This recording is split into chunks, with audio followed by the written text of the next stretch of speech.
So we all know Jay-Z and Diddy are pretty close. But with Diddy now in the public spotlight for all the wrong reasons, Ice Cube has come out with some pretty shocking statements about the Carters. A lot of you listening to me right here, right now, you're not part of the club either. And what I realized with the club is what makes them so mad is when you don't want to be a part of their club. That pisses them off. What club am I talking about? I'm talking about the club of gatekeepers. The important thing is, for me to go on these platforms, say what I feel about what I think. And, some people may get pissed off because I'm going to talk to everybody. Diddy got his start in the music industry as an intern at a radio station around the same time as Jay-Z. One significant event early in his career was when he co-hosted a celebrity basketball game at City College of New York. Unfortunately, it ended tragically with a stampede that resulted in 9 deaths. The mayor at the time, David Dinkins, criticized Diddy for not ensuring experienced organizers were in charge, especially since tickets were oversold. After some time at Uptown Records, Diddy founded Bad Boy Records in 1993. One of his earliest big hits was releasing Notorious Big's album, Ready to Die. He also played a major role in launching the careers of artists like Foxy Brown, Faith Evans, and Mary J. Blige. But later, Mark Curry spoke out about what really went down behind the scenes at Bad Boy Records. Did I see these kind of things in his actions when I knew him or when I was around him? Did I see him have those bursts of violence? Just not on, you'd be like, he did it. If you've seen that, it was another video. He won some, he just over cocky. That's why he got fired from Uptown. He's over, what do you call someone who's overly confident? To the point to where it's called arrogance, right? He's arrogant. Nothing wrong with being arrogant, but when you're arrogant and you do it in spiteful ways, then, so when I seen that and I reflect, and I'm like, man, I do remember seeing him be being physically violent towards females. I seen him be physically violent towards producers, other record execs, even artists. Always those kind of stories, man. But those stories are seen from the inside out, not from the outside in.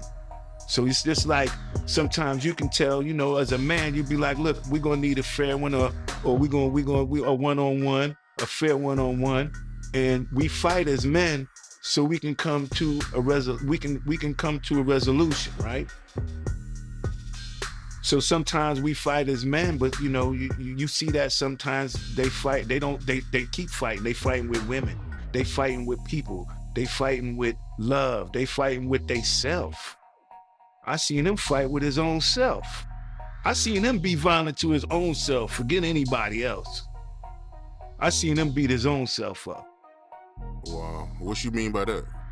Meaning you putting yourself through so much stuff, you beating your own self up, you bringing yourself down with whatever kind of things you need at that time, whether it be alcohol, whether it be pills or whatever it is that you need. Sometimes people get addicted to pills. And when they get addicted to pills, that it alters the ego. All of that kind of stuff, devices. I seen it all, man. And you said that you seen him get physical with his own artists? Meaning like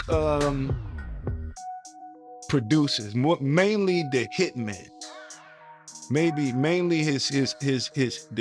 producers.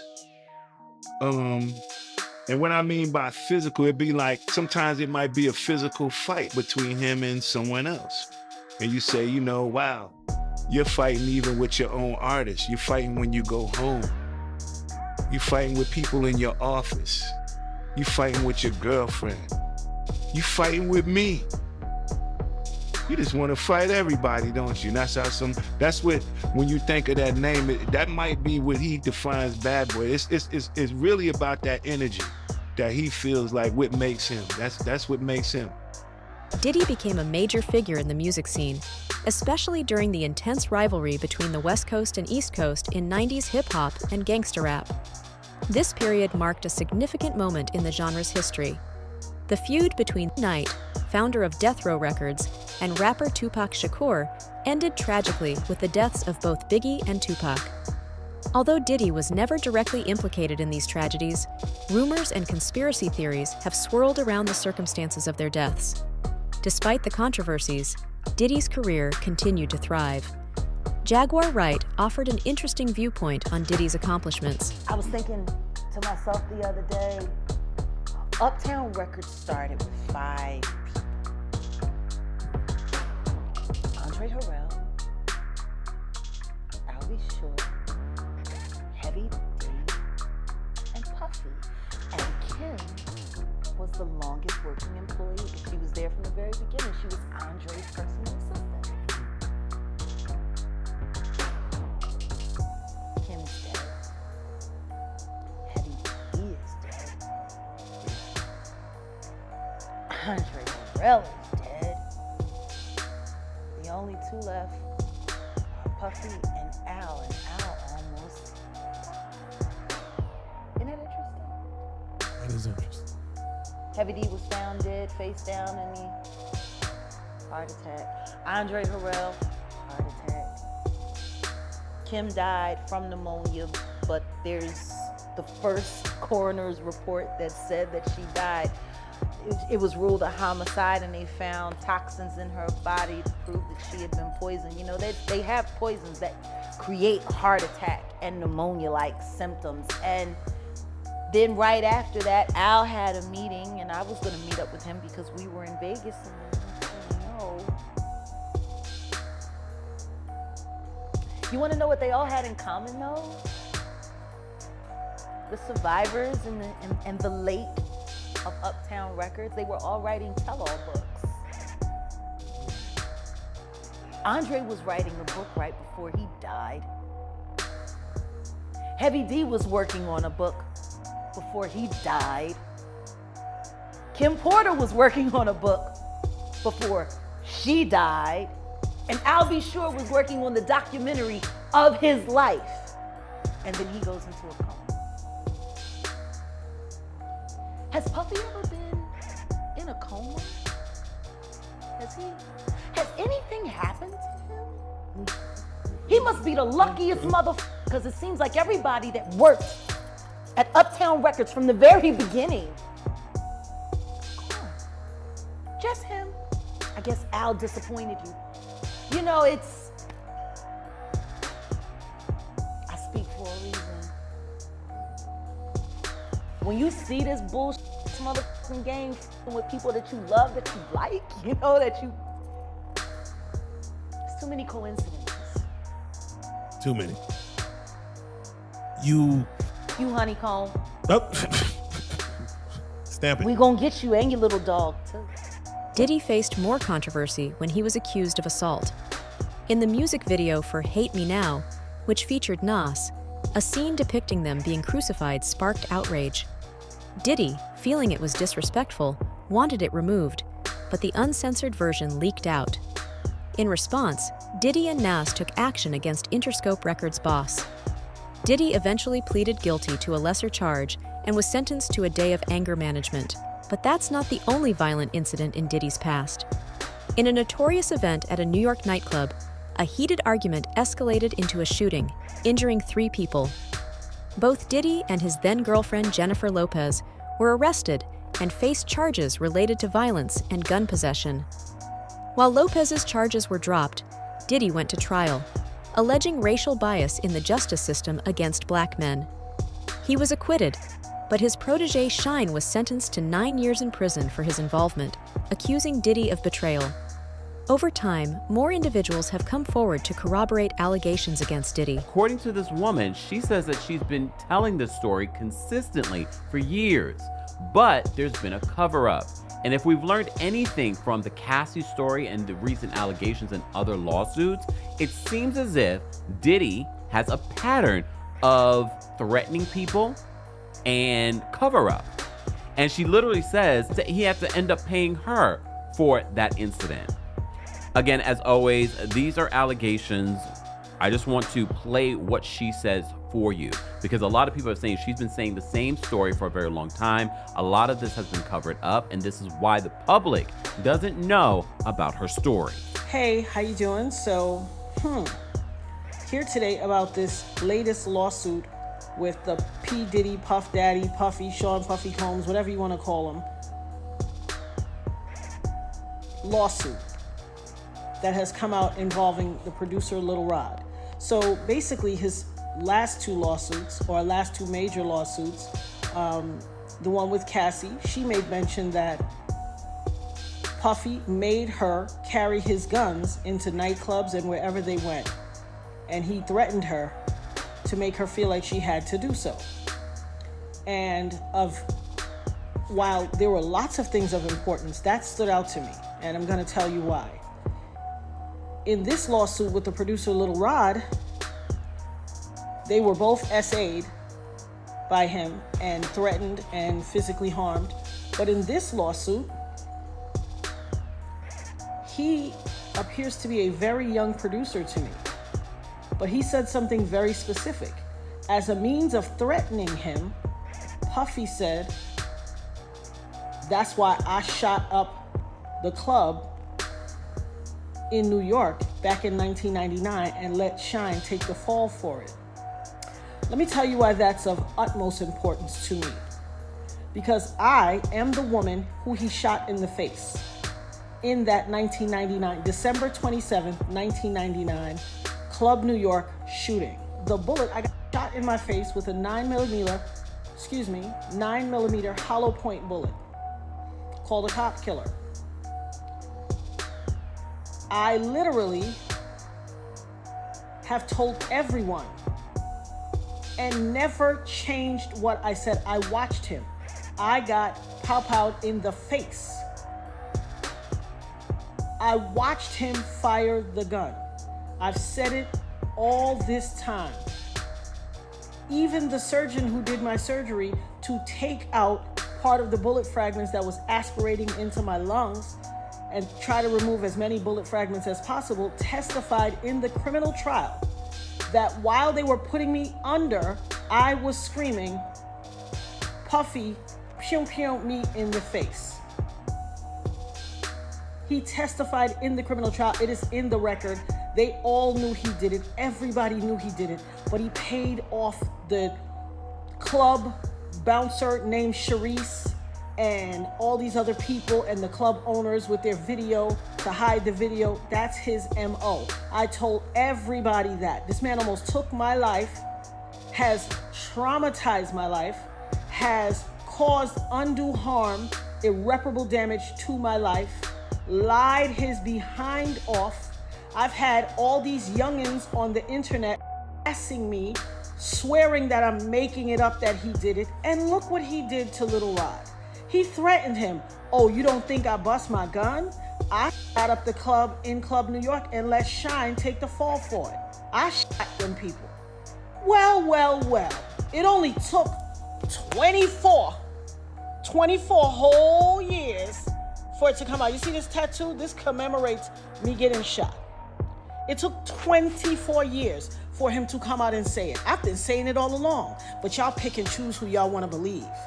Oh, baby, you ain't seen nothing yet.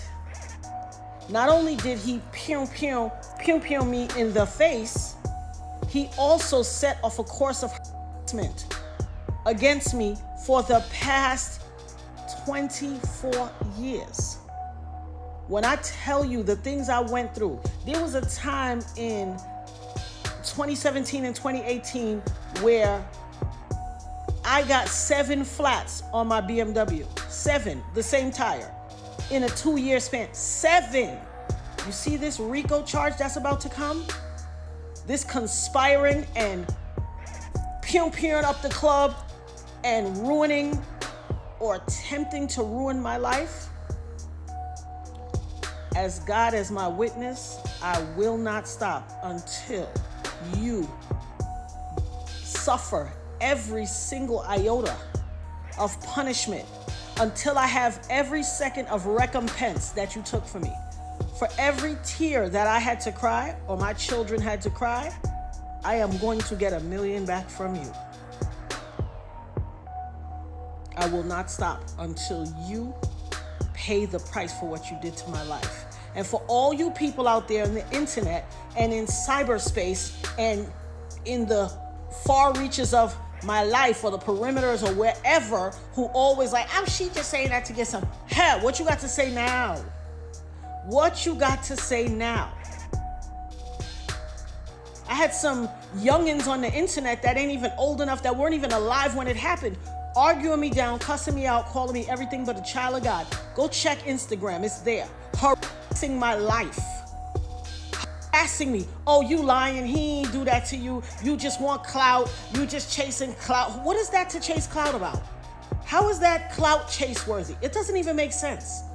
Well, I guess it would make sense in this new generation, but you better believe I will have my say. Additionally, there have been allegations of and inappropriate influence by Diddy towards prominent figures in the industry.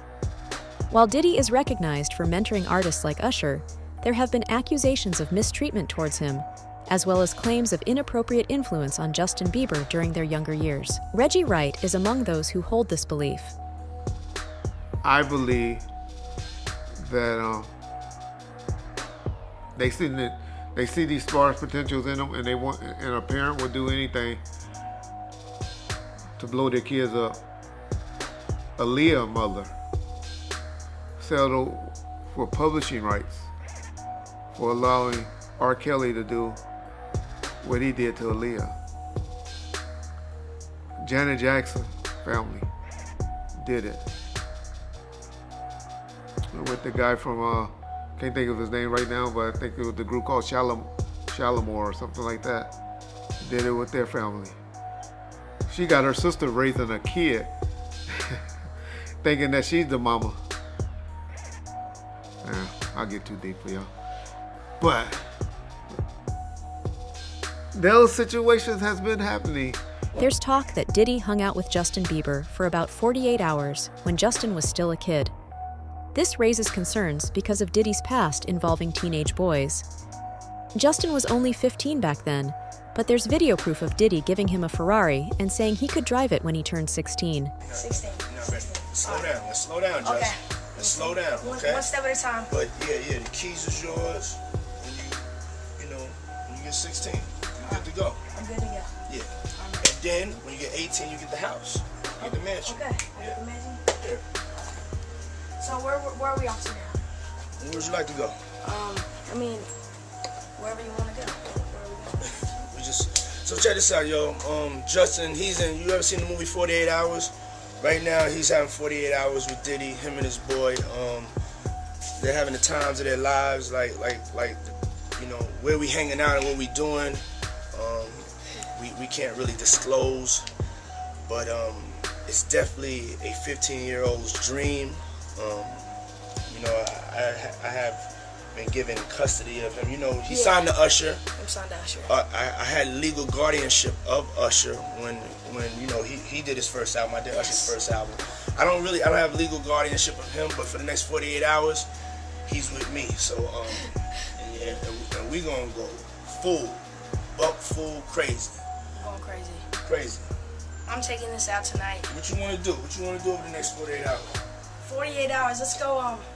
Let's just go get some girls. There's speculation that these alleged actions might have been aimed at involving Justin in activities that weren't suitable for his age. It's important to stress that young celebrities need proper parental guidance and protection, especially when they could be in vulnerable situations. Reggie Wright had mixed feelings about the whole incident. He has generally gone on record to discuss Usher's ties and understanding of Diddy. Puffy is a weirdo. Telling y'all he's a weirdo, but now that it's out, everybody else can benefit from the stories. But G ain't been telling y'all. That's one thing I give him credit for. He been telling y'all. He ain't been saying no words like I just harshly said it. But, dude, it's gonna come out. Usher, somebody gonna come out and tell y'all these stories. It's just a matter of time. when they gonna come out about this shit. I told y'all about Will and Dwayne. Remember I told y'all about that shit over 6-7 years on Art the Dialogue channel. Y'all go and read those comments. How many of y'all this making up shit? Additionally, Diddy has faced accusations of sexual assault and misconduct. While these allegations should be approached with caution, they add to the overall narrative surrounding Diddy's alleged behavior. Former colleagues and associates have also come forward, accusing Diddy of inappropriate conduct and questioning his sexual orientation. It's crucial to treat these charges as allegations until solid evidence emerges. However, what's particularly troubling are claims suggesting Diddy's negative influence on figures like Justin Bieber and Usher. There's speculation that Usher's early association with Diddy may have had adverse effects, especially considering Usher's legal troubles and accusations of knowingly transmitting herpes. Similarly, Justin Bieber has publicly spoken about his struggles with addiction and breaking the law, which he attributes to his teenage years. First time I smoked weed was in my backyard here. Got super stoned, and then I realized I liked a lot. That's when my desire to smoke started, and then I started smoking for a while, and then started getting really dependent on it, and that's when I realized that I had to stop. I don't think it's bad, I just think for me it can be a dependency. But yeah, first time I smoked, I don't suggest this, but I was 13. Yeah, 13, 12 or 13. Was there anything that really concerned me?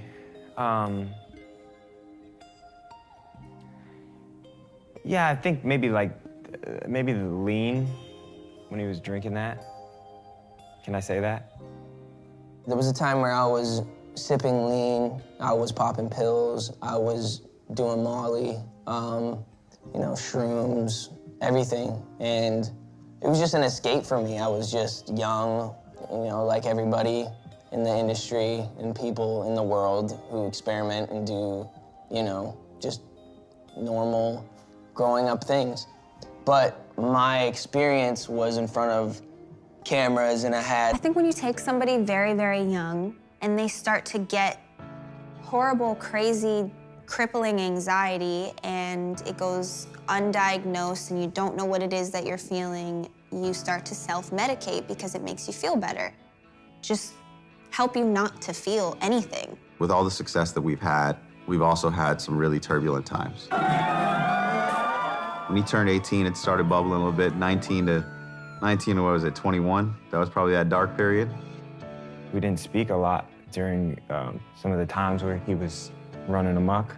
There were a few times where I saw him and it just kind of hurt my heart seeing him the way he was, So I think I just kind of put a little distance with that for my own sake. It would just go without saying that my position on maybe the path he was going down, but at the same time, just letting him live his life and learn and, I don't know, just do his thing. I know that Justin knows a good person from I don't even know if anyone was a bad person. It was just kids mostly. But knows good from bad and knows right from wrong, and he's making some wrong decisions, but I never really believed that person that the whole world hated so much was who he is. Usher, on the other hand, has been groomed to be an R&B superstar since he was very young. In 2016, he told Howard that he truly understood what it meant to be famous after spending a year with Puff Daddy at the age of 14. I moved to New York City, and I lived with Sean Puffy Combs for a year. That's the crazy thing. Now, that was L.A. Reid's idea, right? We're sending you over to something called Puffy Flavor Camp. There you go. To learn Flavor Camp? Yeah, Flavor that's Camp. what it was called. And you're going to go to Puff Daddy's. He's going In the 90s, do you understand what that's like? Puffy's place was just filled with chicks and orgying nonstop, right? Nah, not really. I mean, but hey, it was curious. I got a chance to see some things. Yeah, but you were 13. What were you seeing? I went there to see the lifestyle. His one-of-a-kind education, known as Puffy Flavor Camp, began when a teenage Usher dazzled music mogul L.A. Reid with his musical ability. He was then transported to New York to live with Puffy during the peak of Bad Boy Records, where he learned what it took to truly succeed in music. I could indulge and understand what I was even looking at. It was pretty wild. So nobody tried to, some woman didn't come along. I ain't say that. Okay. I didn't say that. What I did say is that there were very curious things taking place, and I didn't necessarily understand it. Biggie Smalls was there. Biggie Smalls was there. Lil' Kim, Craig Mack. All these people are hanging around. Yeah, man. Faith Evans, And your Jodeci, parents were Mary J. okay? Blige. They didn't know nothing about this. Oh. I was having a good time. Even Gene Deal admitted that both Usher and Mace were aware of several of Diddy's secrets. I remember some years ago, Cameron, he did an interview, and he told a story about how he went to Diddy house with Mace, and he fought the in the scene. I think that was crazy. I think that was out of, and then Mace said that was Puffs. I think he said Mace said that was Puffs, but Mace was in the bathroom with it. I don't know what that was all about, man, but that was real weird to me. That was crazy. Crazy, man. But before we get off of that, right, I remember you told me a while ago that, Mace, he used to live with Diddy, and he know a lot of stuff about Diddy that a lot of people don't know. Man, it's a lot of stuff that Mace and Usher know that they ain't telling about Diddy.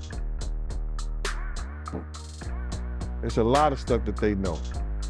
Can you imagine, bruh? Can you really imagine? What you mean by Usher, though? Usher used to stay with Diddy, too, when he was younger. It's no surprise that both Jay-Z and Diddy are now getting reckoning for their alleged crimes. That's all for the video, folks. Thanks for watching.